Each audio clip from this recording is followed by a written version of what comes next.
Hi guys, this is G from The Idea. We hosted a very successful webinar last week, and people who missed it have been messaging us and the chamber for the video to be uploaded. So here it is. It's a lot shorter than the actual webinar because there's no Q&A and a lot less banter and polls. So without further ado, let's begin with setting the context. So this is not a get-rich-quick video. It's to talk about surviving during a crisis and then thriving. So scaling and things like that are in another series of webinars and content. Okay, and our approach is about contribution over passion, meaning that we're talking about giving back and staying relevant, resonating with our consumers through solving their problems, as opposed to a passion-based one, which is similar, basically similar to what that Steve Jobs commemoration speech at Harvard was about, what you got to follow your passions. The problem with that is that if everybody did this, we wouldn't have any cleaners, we wouldn't have anybody doing jobs which nobody would want to do. Okay, so that's actually not very good career advice. So the approach here is compassion over passion, that we're going to focus on serving people as opposed to a me-centered thing over how I'm going to fix my problem, sell my product. It's more about how can I solve a problem for the community or for my customers. Okay, so it's a we, not me approach. All right, so that's what today is about. And to give you an example of how interconnected we are, so that's me up in the top right corner at one of our festivals. So we run the biggest festivals in Cambodia.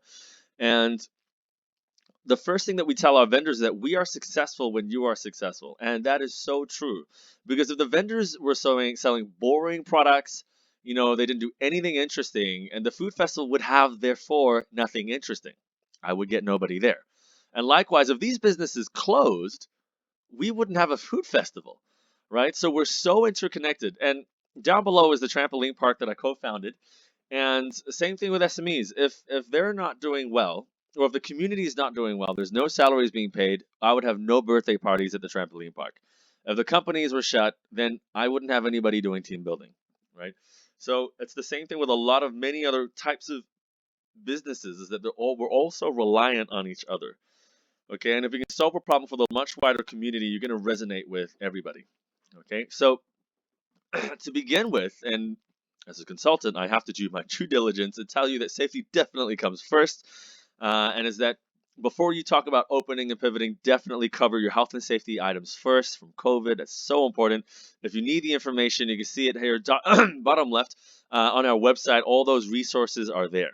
Okay, but the point of this slide was that for you, because we're talking about empathy and self-compassion, sorry, compassion, and it's that if you don't have the energy and the mental resources because you're not practicing empathy for yourself and there's no self-compassion, you've got nothing to give. So you gotta look after yourself first, your family, and your team before you start looking at solving issues in the community. Okay, so safety first, you first. Right, so on that note, this is today's business pivot process for the video. That's you, the SME up in the corner. We're going to journey on down through to the perspective shift because you have to make sure that you get mental clarity to make the right decisions. So before we even look at cash flow and everything else, you need to be mentally ready first. Okay, so this is the flow for today. You're going to see this again later on. So we're going to start with a perspective shift. Three things. The first one, problem-solving perspective, and this is the most it is the most important, is that you need to apply what we call deep empathy. Shallow empathy, or just regular empathy, is where you put yourself in someone else's shoes. But the problem with that is that it's not really about how you feel in their shoes. It's about how they feel in their shoes, right? And this is one of the biggest problems when you do market research, when you're asking your customers about what they need or what problems they're currently facing, is that business owners sometimes get very defensive, right? Or your managers or your executive, and they're not really listening. So you got to STFU. In this particular video, means stop the feedback you. So in order to practice that level of empathy, to really grasp all the information that's in front of you when that person is trying to communicate to you, okay, is that you gotta just be there, okay? And what I do to get to that state of mind and physiology is that I do a deep body scan. I, for example, look at how quickly my heart is racing. Because if it's racing really quick and I'm supercharged and I'm like, go, go, go, go, go, I am not in a position to listen. Okay, so I check first and then I breathe, right? So that's the first thing. Get into a state where you're actually truly able to empathize. right? And understand that person's problem. The second step is to get over this fear, because a lot of SME owners, and this is really important to touch on, is that there's so much uncertainty which leads to fear, right? And it creates a lot of, oh, I'm not sure what to do. I'm not sure if I should even move or I should just wait. The issue is that change is absolutely inevitable, right? And not knowing what's going to happen is okay because it's going to be okay, right? Things are going to change and things are absolutely going to work out. And you have to tell yourself that, right? Because you have to pass that message on to the team. Because even if you want to change and your team is not willing and or able to do it, then it's not going to happen, right? So firstly, getting that mental clarity and remembering that, change is inevitable, and that if you're watching this because of COVID-19, it's not your failure, right? So you do have to make some form of changes in order to make up for the new government regulations that are definitely going to come out now. And likewise with customer preferences. That's all going to change, right? And since it's going to change and you're going to exact that change, you might as well enjoy doing it. Smile, right? Because people prefer to be around company like that, your customers included. But if you're not at that end of the spectrum and you're still freaking out, then write down your worries, write down those uncertainties, okay? And if it's still really, really a big issue, then get some professional help, okay? That's very important to do. And lastly, put on your we, not me cap. Okay. And what we mean by that is some of these SME owners, when they speak to us, it's how do I sell my product more? How do I get my stuff out there? That's not the right question to be asking. You should be asking, how am I solving a problem or for the community right now? People have problems. And can my product in its current form fix that? Because if it can't, change it so that it can. So a we, not me approach is definitely going to get you into the right frame of mind to pivoting your product or service or brand. Okay? So that's what we got to do. Get yourself into a really nice state of mind, meditate, or go for a run, do a deep body scan before you do the next thing, which is cash, right? And for a lot of people, this is a very sensitive topic, which is why I put a picture of a non-threatening mushroom on the left. So we're talking in this particular slide about reducing expenses. Okay, so and again, this is sort of about getting your mental clarity on is that if you're afraid and you're freaking out, just remember that your position is relative. If you haven't finished the negotiations or even started them, right, or haven't delegated and things like that, then you haven't put yourself in the best position yet. Okay, so your position is relative to what you've done, when and where you are. Okay, and the second step then is to look at what you can actually reduce, and that means a lot of negotiations with suppliers, team members, your landlord, and the best way, and I would say the only way of doing this really well, is applying that deep empathy. And I'll use my landlord as an example. So when our sales started to plummet, we went to our landlord right away and we said, we need to work it out because we can't pay rent this way. We're having a really big problem. We need a discount, and they said, look, we'll give you 10%.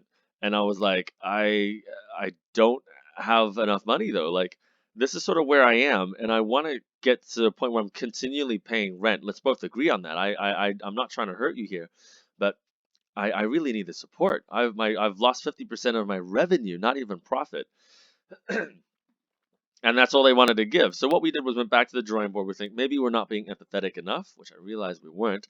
And we realized that for the landlord, a lot of their problems were the same as ours. Their revenue was coming down. Tenants were going asking for discounts. Their empty spaces were not going to be rented out for months, right? And so then, and this is where the tactical empathy comes in, we realized, hey, other landlords are facing the same issue. So we went to like 5 other places, negotiated, and we basically were able to get rental at other locations for bigger spaces for half of what we were getting, and with no bond because they really needed the cash, right?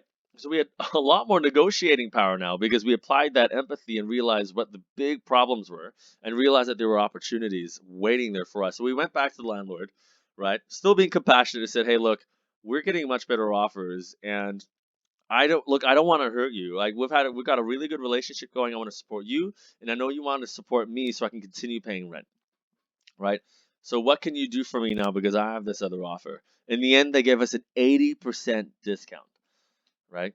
So that worked really, really well for us. So remember to apply deep empathy and compassion beforehand and as you're doing negotiating, and remember to actually communicate that person's needs Paraphrase them even if you have to, because they need to know that you know their needs. Okay, right? And then on another note, for the third one is in crisis mode, if you absolutely have to fire staff, I wish that you don't, but if you have to, there's two types of people that you really need.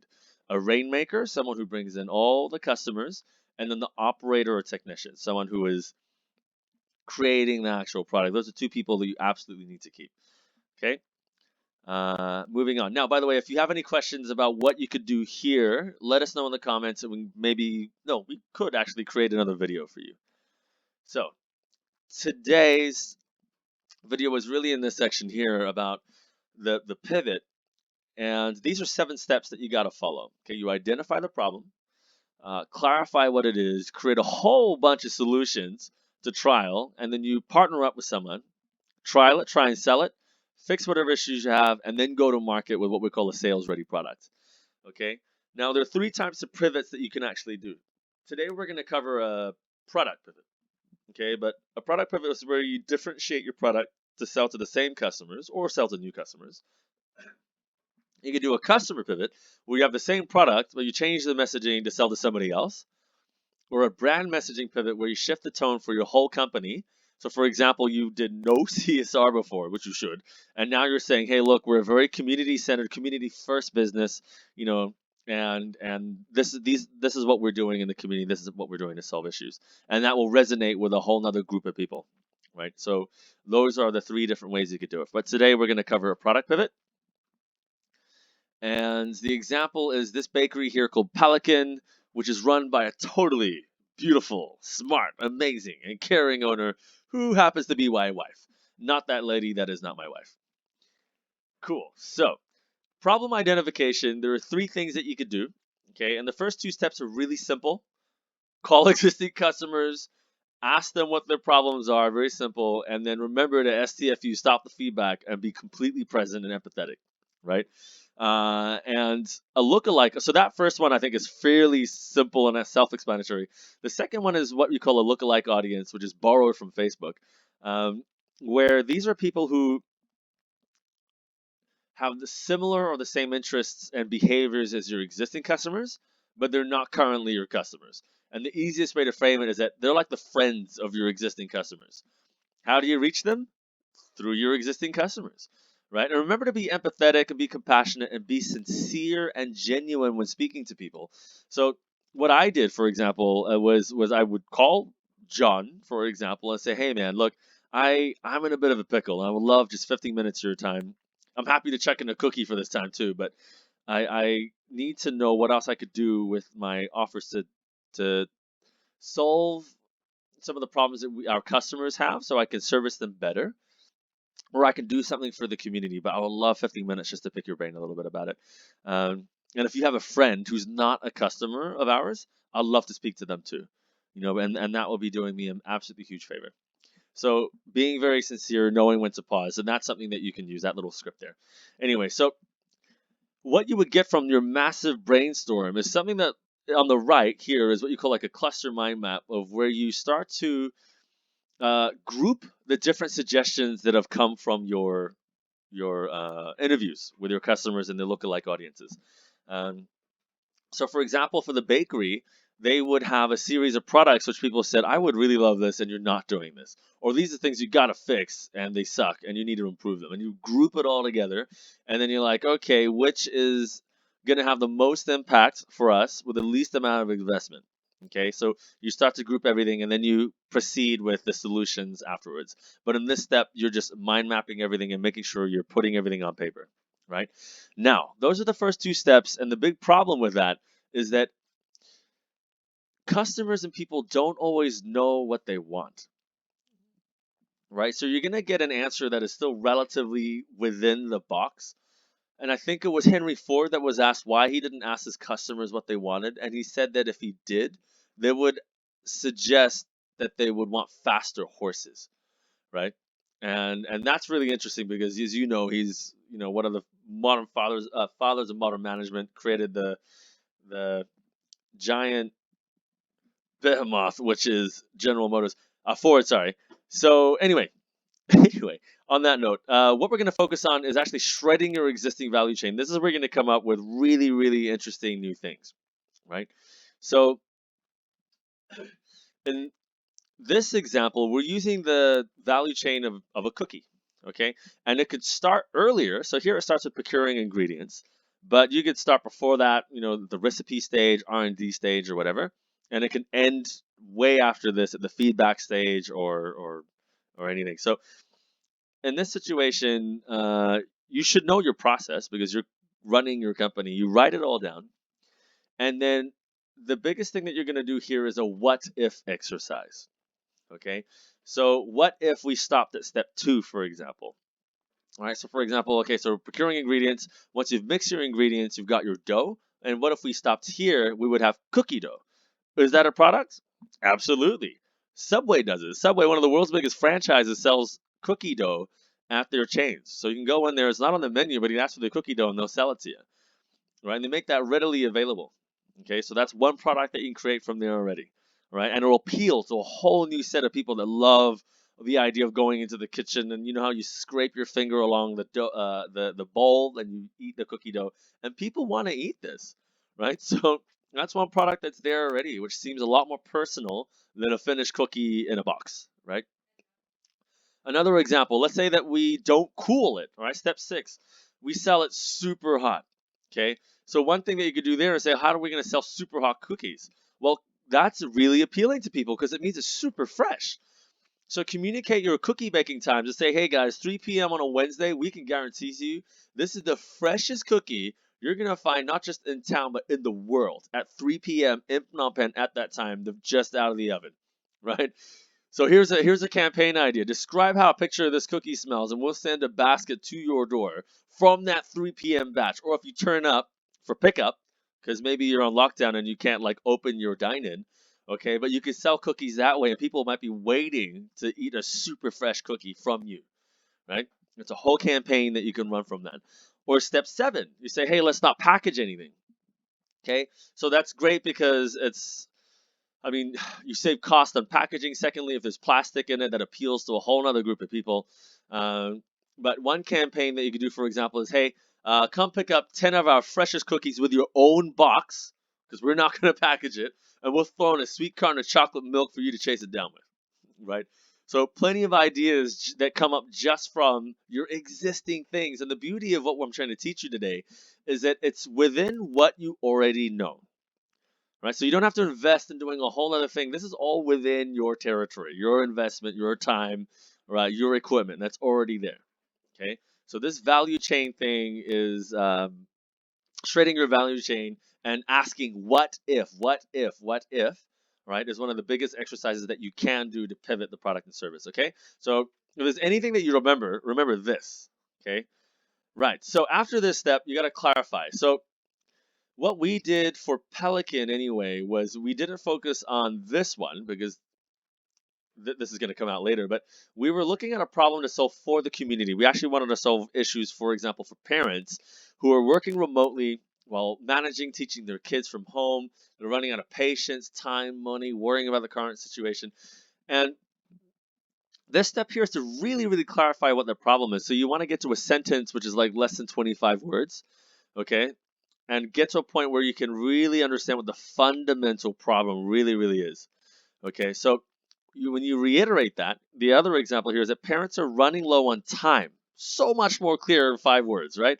Energy, emotional tolerance due to working remotely whilst homeschooling children. They need solutions to relieve their pressure.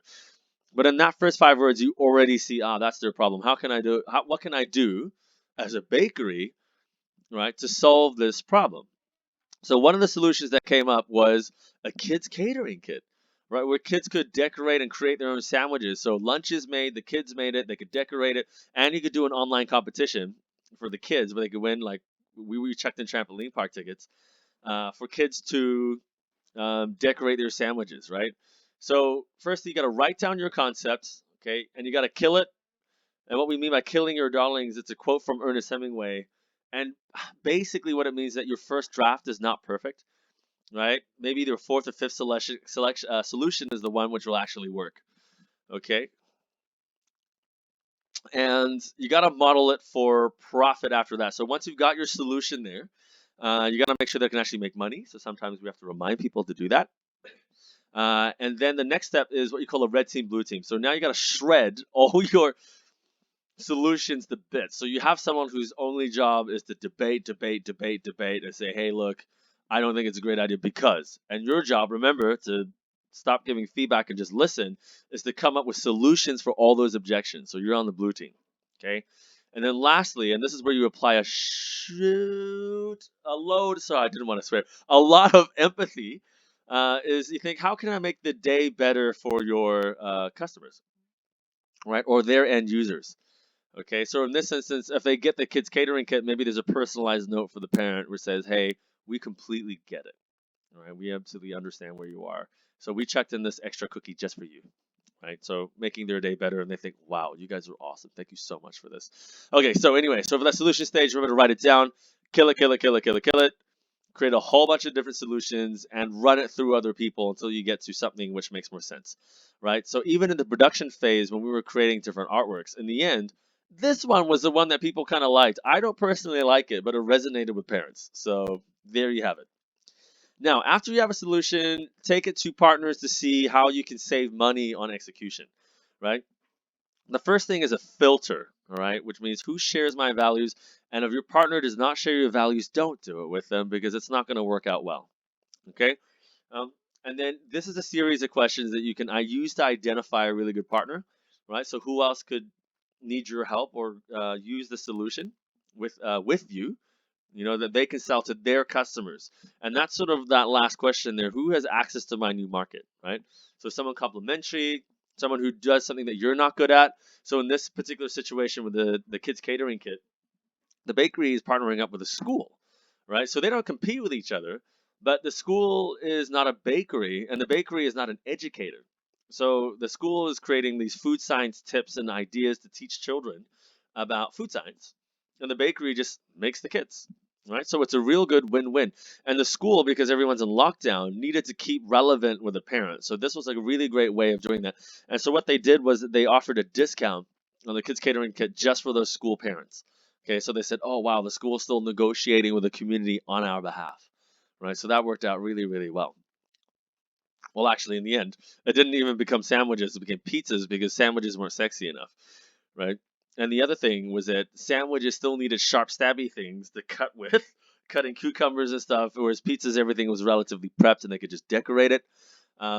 So when we actually tried selling it, it didn't sell. And so we moved it to pizzas, documented, recorded everything, and on that note, we kept fixing it. So in your trial, you actually need to. This is the point. You actually got to try and sell it, and sell it to a few people, like 5 or 10 customers, to get that good feedback. And then once you're doing that, fix it. And the first thing that you got to do is to reintegrate it into your processes. And the biggest failure that we see in businesses is the lack of internal communication. So you might be good with change, but your team might not be. So you're going to constantly be communicating with them again and again and again. Right? And remember your costing. And here's the second big failure is that turnaround sometimes is not fast enough. So if you get feedback on Wednesday, see if you can turn it around on Wednesday, right? If not Thursday, Friday, but Wednesday next week might be a bit too late, right? But it does depend on what your product or your business actually does. But remember to try and turn around as fast as you can.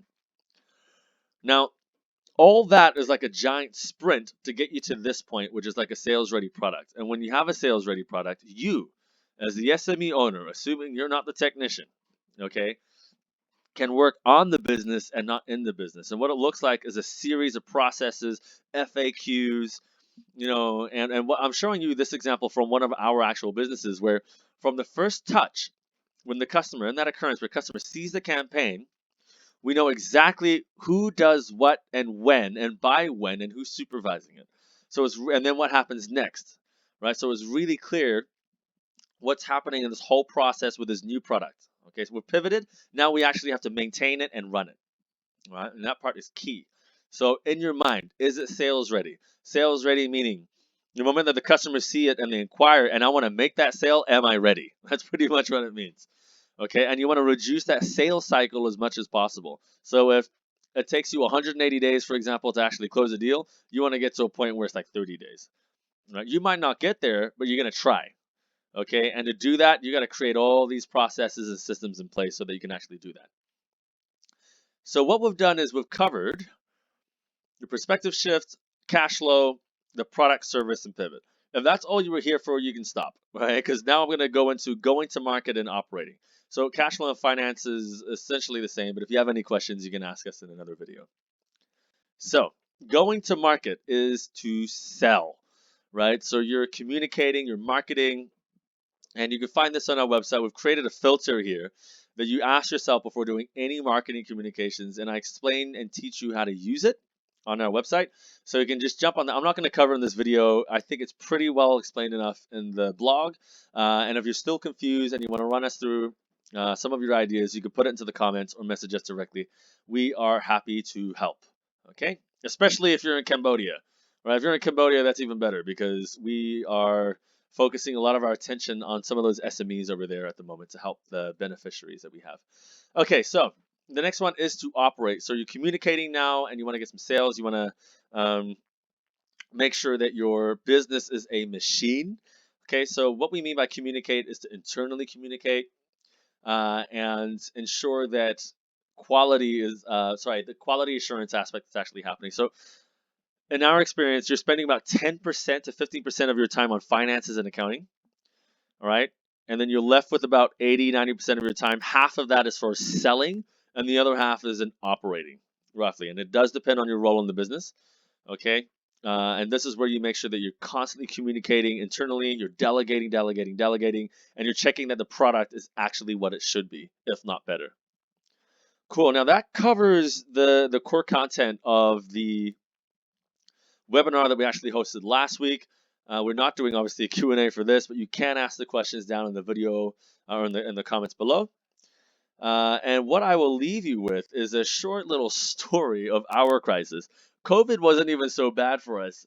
Back in 2018 and 19, I unfortunately invited a partner to join the business, and I'd raised all these funds just beforehand, and in the end, I lost everything. And at the sort of towards the tail end of it, we had 2 weeks of cash left, and we lost a lot of clients because there was fraud, embezzlement, you name it, all kinds of stuff going around, and it was a really, really hard time for us. And what we did was personally, because I actually wasn't in the country, right? And when I came back, and then I found out what was going on, that the money was all missing. And I reached out to all my clients and partners directly, and they were like, "Oh, you're back, great, but what's been going on?" and all these sort of things. And then I told them, and I just was so genuine and sincere about where I was. They said, "Look, we're here for you. You've always helped us out. It's our turn to help you now." And they were really very much there for me in that time of crisis. So, firstly, there was trust and attention that I carried with them already, so that was in my favor. But then my approach with them was, look, even though it's a sad stop story for me, I still want to help you, and I still want to get through this, and I still want to be relevant, and I still want to help the community, right? And they love that. They love that part about me. And so what we did was we turned this into an opportunity where we ended up celebrating our 5th anniversary. We sent these cool little, and this is where the whole how can you make someone's day better question gets answered. So what we did was send out cheesecake invitations asking for a slice of your time to all these VIPs and clients. And they got this. They loved it, right? So we sent it to wherever they were in the day, these surprise invitations that were cheesecakes. And this was the genuine reactions. They posted that on like Facebook and things. And that meant a lot to me because other people saw it. They were like, "Oh, what's this really creative company doing? That's fantastic." And in the end, we pivoted so well. We had better cash flow, a stronger team, and a better model after this, right? So for me, it was very much about managing my energy. I had to look after myself, practice self-compassion. And this is where the we, not me thing comes around full circle, right? So if you really need help and you're really helping people and being very genuine, people will be there for you, okay? So that would conclude the end. This is basically the end of the video. If you have anything that you want to ask, you feel free to message us on our Facebook, the Idea Consultants, on our website, as you can see in the links below. And yeah, feel free to ask. We're definitely here for you. We're happy to help the community. So let us know. Bye-bye, and best of luck.